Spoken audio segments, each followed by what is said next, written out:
So next we're going to look at what it means for quantities to be proportional. So quantities are proportional if they have the same relative size. In a proportional relationship, there is a constant rate or ratio that you will see.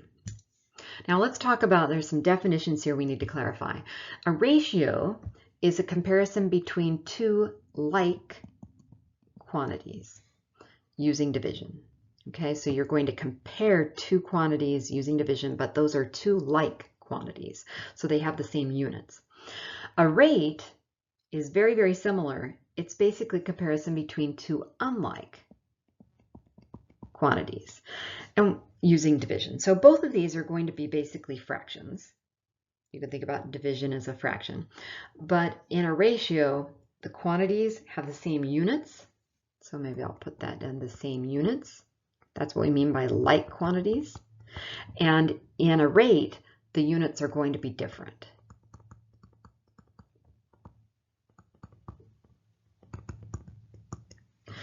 Let's look at a couple of examples. Let's say we have a $2 tax per $100 spent. Notice $2 and $100. Those have the same units, so this would be considered a ratio. Okay, because we're looking at $2 tax per a $100 amount spent. So that would be a ratio. And the reason I know it's a division is that per. Remember, per means divide. So this is $2 over $100. Okay, let's look at the next one.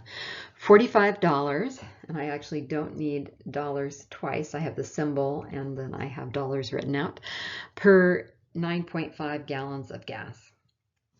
Okay, so notice dollar is in the first quantity and gallons is in the second.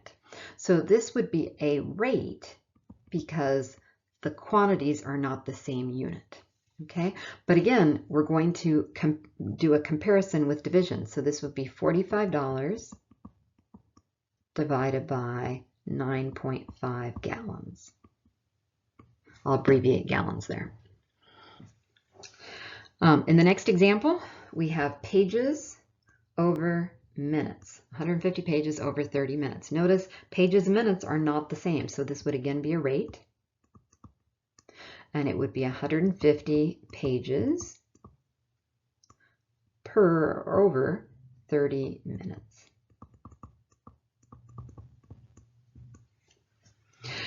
Now, one more definition while we're at it.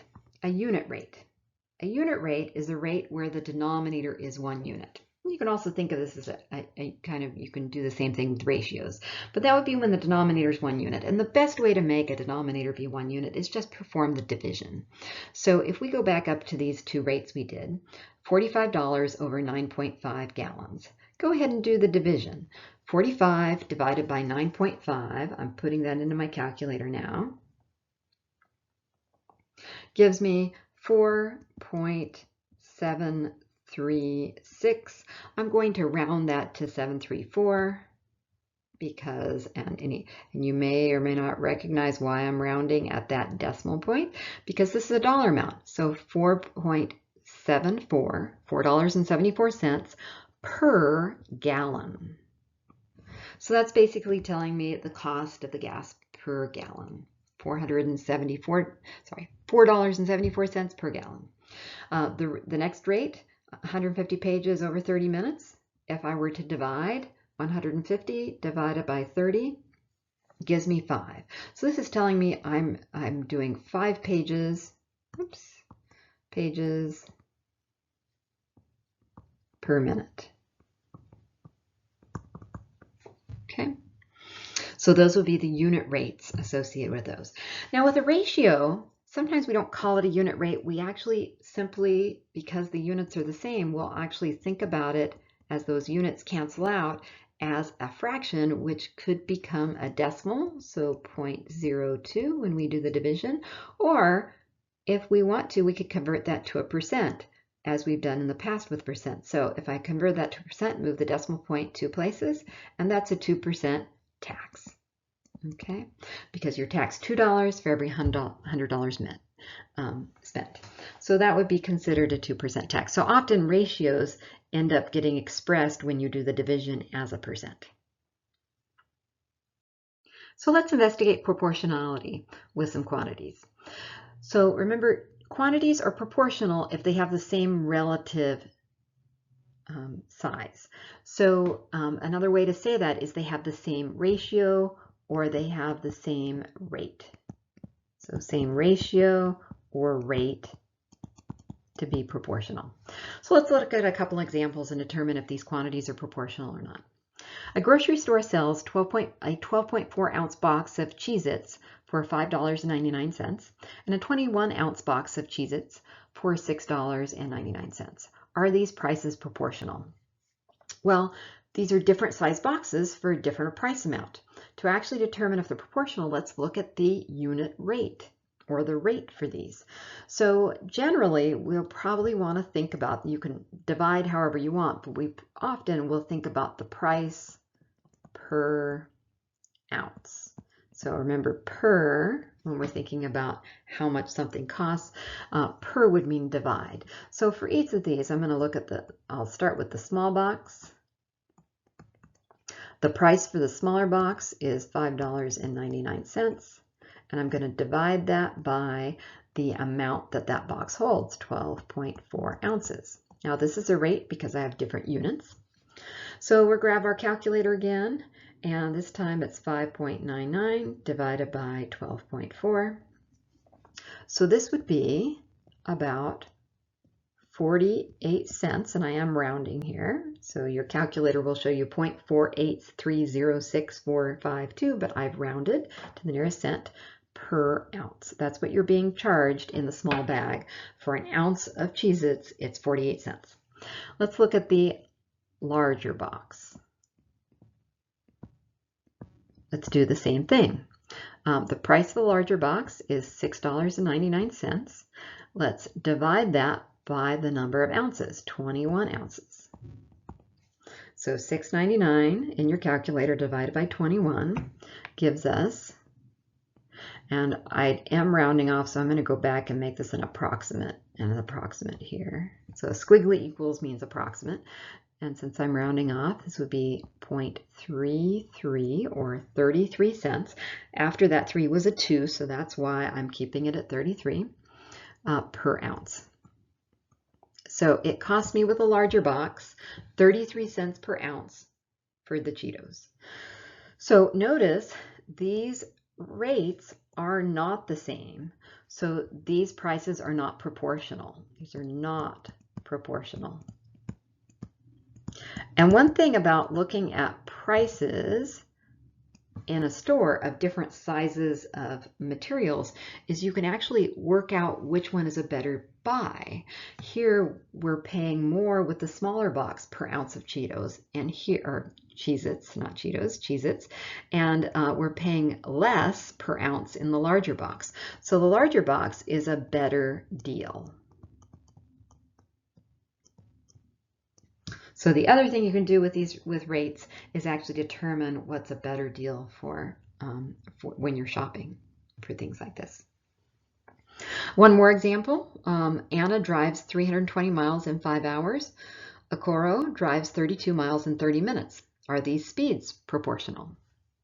Okay, once again, let's think about looking at the rates and simplifying them to be able to compare. So let's start with Anna. Anna drives 320 miles, MI is an abbreviation for miles, in 5 hours. So let's go ahead and do the division there. So 320 divided by 5 is 64 miles per hour. So Anna's driving 64 miles per hour. Let's look at Okoro. Now, one thing about Okoro's values is he has 32 miles in 30 minutes. But the thing about that is that Anna's was in hours. Coros is in minutes, and what we should do is be consistent. However we set up the first rate, we should try to set up the second rate the same way. So 32 miles, instead of using minutes, why don't we convert that to hours? Okay, so we're consistent with Anna's. So there are 60 minutes in an hour, so 30 minutes would be a half hour, or 0.5 hours. So if we divide 32 and 1/2, or 0.5, we also get 64 miles per hour. So notice those rates are exactly the same. Anna and Okoro are going the same speed, so those speeds are proportional. So even though the distances and the times that were involved were different, the times are proportional because the rates are the same. Now I converted, I just want to, just before I leave this example, I did convert both of these rates so that it was miles per hour. You could have also converted it so it was minutes. So with Anna's, if I had wanted to stay with 32 miles per 30 minutes for Okuro, 32 divided by 30 would have given me 1.066666 miles per minute. And I could have, and I should round there, I didn't round, it would be 1.066666, and because the 6 repeats and 6 is more than 7, if I did round, that would be 1.067 miles per minute. Anna, if I wanted to have the same units for Anna, it would be 320 miles, and then I'd need to take 5 hours and convert it to minutes. And remember, there are 60 minutes in an hour, so 5 times 60 would be 300. So I would be dividing 320 by 300, and I would get the same exact value I got for Okoro, which is 1.067 miles per minute. So you can choose how you want to express the rate, the units that you use when you are given things in different units, but you do need to be consistent. And as long as you're consistent, you will get the same result, whether it's proportional or not proportional. Just make sure you're consistent.